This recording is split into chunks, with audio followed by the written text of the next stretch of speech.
Actrice comme sa fille Anna Girardot, elle aussi actrice, Isabelle Otero vit à la campagne depuis des années. Résidant à 25 km d'Aix-en-Provence, la comédienne s'était confiée sur son quotidien dans les pages du magazine Point de Vue en novembre 2020. Née le 5 août 1962 du côté de Rennes, Isabelle Otero fête cette année ses 61 ans. Visage récurrent du petit écran depuis déjà plusieurs décennies, la comédienne a également exercé ses talents d'interprète au cinéma et au théâtre depuis le début de sa carrière. Aujourd'hui, elle reste principalement connue pour son rôle dans la série policière intitulée Diane, femme flic, qui fut diffusée sur l'antenne de TF1 entre 2003 et 2010. Côté vie privée, Isabelle Otero réside depuis déjà quelques années à la campagne où elle trouve, son plaisir à cultiver, son jardin et à se promener en forêt.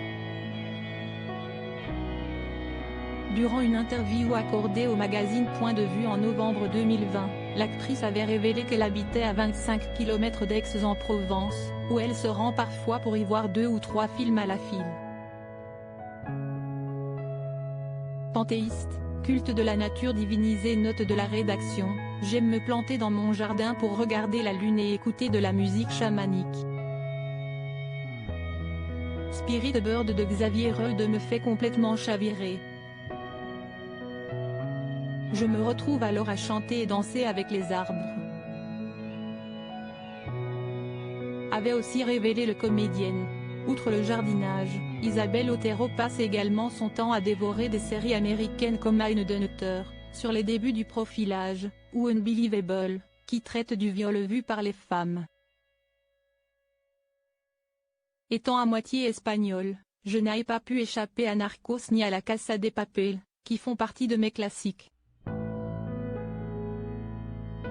J'ai une passion pour l'acteur magique qui joue Berlin. Il vient de publier un livre hallucinant, El Libro de Filippo, qui traite de la réincarnation à partir des régressions que lui a fait faire sa compagne sous hypnose. Avait-elle également ajouté. Durant ce même entretien, la mère d'Anna Girardot, qui a suivi ses traces avec succès, en se lançant elle aussi dans une carrière d'actrice, s'était confiée au sujet des nombreux rôles qu'elle a interprétés jusqu'à présent. Je crois que j'ai joué tous les types de policières. Parmi ces 6 ou 7 rôles, le plus important a été celui de Diane, femme flic, car j'ai vécu 7 ans dans sa peau.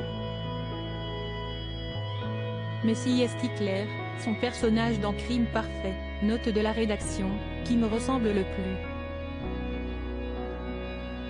Je m'étais souvent posé la question, pourquoi ne me propose-t-on jamais de personnage solaire qui me permettrait d'exprimer cet élan, cette gourmandise de vie qui me correspondent?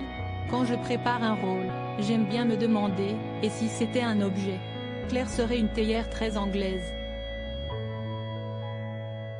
Ce personnage rond, détendu, aimant plaisanter me plaît beaucoup, car il permet un ton de comédie qui est rarement l'apanage des fictions policières, avait-elle souligné.